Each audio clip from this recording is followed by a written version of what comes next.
Merci beaucoup, monsieur le maire.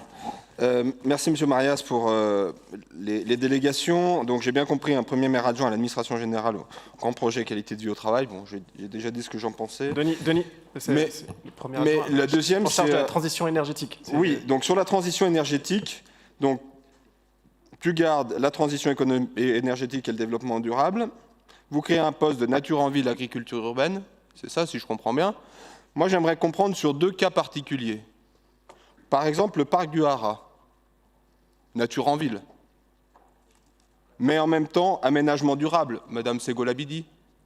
En même temps, développement durable ou transition écologique, Monsieur Marias. Et en même temps, espace public, Madame Lafari. Qui va gérer le projet? Il en manque encore 2, Denis. Non, mais après, il y a la culture, évidemment, mais j'imagine que sur le parc, j'entends, et l'économie, évidemment. Mais sur le parc lui-même, vous voyez, mais j'aurais pu prendre la végétalisation de la place François de Menton. Donc, il y a un tel flou dans les délégations des uns et des autres qu'en fait, tout le monde se marche sur les pieds et personne ne fait rien. Moi, c'est plutôt le sentiment. Vous dites après l'agriculture urbaine. Alors là aussi...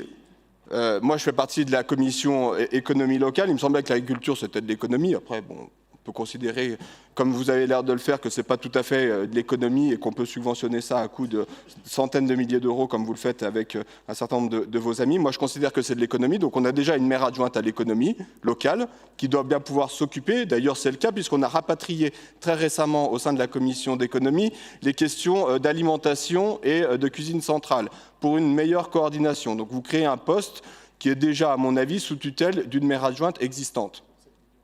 Donc expliquez-moi quel est l'intérêt de ce poste, parce que je n'ai toujours pas compris, sinon à être un poste de remerciement d'une personne qui vraisemblablement a bien travaillé, mais j'ai un peu du mal à voir les contours de sa délégation. Alors je vais reclarifier les choses. Effectivement, le projet du Haras, rien que par son montant, son implantation et son... J'ai parlé du parc, hein, pas de tout le projet, parce que sinon c'est sûr que... bien sûr que si. Tu viens de parler de l'ensemble du projet, Denis. Sinon, si on part que du parc, c'est la nature en ville. Effectivement, c'est que le parc. Sur le parc, on travaille en commun. Le pilote, aujourd'hui, sur le parc... Denis, écoute-moi au moins un petit peu quand je fais la réponse, s'il te plaît. Là, tu me regardes même pas. Voilà, merci. Donc, sur le parc, le pilote, aujourd'hui, c'est moi, sur la nature en ville. Jusqu'à ce soir, avec l'élection de Chloé Rivière à la délégation de la nature en ville et de l'agriculture urbaine, ça sera ensuite, sur le parc du Haras, ça sera Chloé. Mais jusqu'à présent, c'était moi. Les liens, ça n'empêche pas que je travaille en coopération avec mes collègues sur la voirie, sur l'aménagement, sur l'économie, parce qu'on a des enjeux communs entre la halle gourmande et l'interaction avec le parc, bien entendu, sur la végétalisation et sur le travail des abords aussi, les abords du parc. Mais on a aussi des enjeux avec la culture qui va occuper cet espace avec le festival d'animation. Donc en vrai, il y a un pilote dans l'avion et qui était moi jusqu'à présent. Et pour aller jusqu'au bout de la réflexion sur ce grand projet-là et pour d'autres grands projets d'investissement, l'élu adjoint à l'administration, au bien-être des agents et au grand projet pilotera ce genre de projet-là qui, aujourd'hui, concerne énormément d'adjoints sur ces thématiques-là. Ça, c'est pour le premier point. Sur le deuxième point, sur l'agriculture, oui, c'est de l'économie, mais c'est aussi du foncier.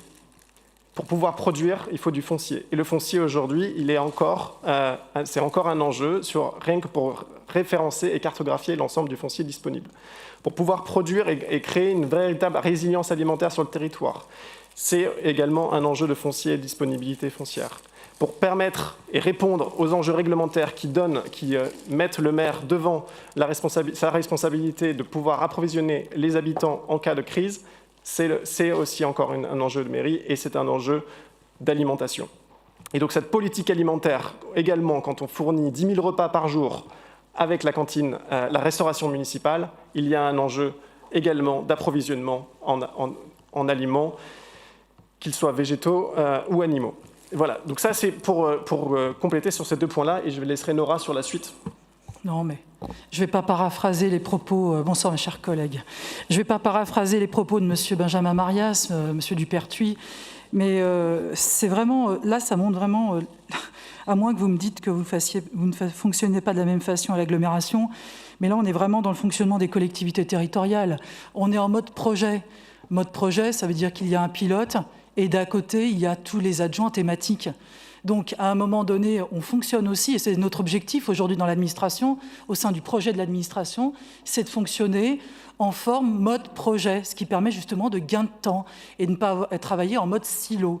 Mais bon, je vais pas rentrer dans ce débat-là ici, mais en tout cas, pour moi, en ce qui me concerne aujourd'hui, cette nouvelle fonction qui est aujourd'hui l'ouverture de ce poste d'adjoint en charge de l'agriculture urbaine est fondamentale.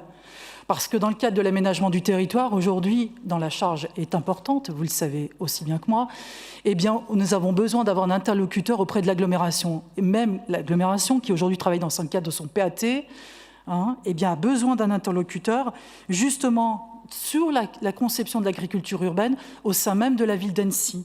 Et ça, c'est essentiel pour nous.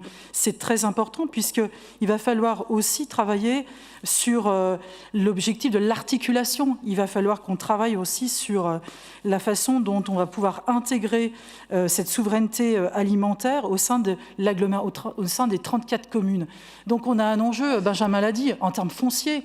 Rien que fin de semaine dernière, j'étais en réunion avec Madame Duliège et Chloé Rivière pour pouvoir rappeler et dire les besoins aussi bien de l'agglomération que de la ville, déjà d'avoir un existant, un état des lieux aujourd'hui de toutes les propriétés qui existent au sein des deux institutions. Il faut aussi vous mettre en tête que la fusion des 34 communes a été opérée en même temps que la fusion de la commune nouvelle et qu'aujourd'hui, aussi bien côté agglomération, côté ville, nous avons des besoins des uns et des autres pour pouvoir aussi mutualiser aujourd'hui des éléments d'observation, des éléments aussi de constat d'existants que nous n'avons pas forcément aujourd'hui. Donc, nous avons besoin aujourd'hui de ce poste, et je vous garantis que ce poste, pour nous, est stratégique, parce qu'il va vraiment être l'articulation entre l'aménagement du territoire, entre la question de l'agglomération sur les questions de politique territoriale, et ce principe de politique, de schéma directeur que nous voulons mettre et instaurer entre nous pour pouvoir faire en sorte d'arriver à nos objectifs au niveau du plan alimentaire que nous nous sommes donnés. Je ne veux pas rappeler des chiffres. Récemment, on a moins de 1% aujourd'hui dans les grandes villes. On a moins d'1%, j'allais dire, en termes d'aujourd'hui de 0,76 de maraîchage. Notre objectif, quand même, est d'atteindre les 4% d'autonomie alimentaire. Donc voilà, vous voyez, la marche est grande. Et donc, on a d'autant plus besoin d'aujourd'hui de pouvoir être un interlocuteur aujourd'hui important auprès de l'agglomération.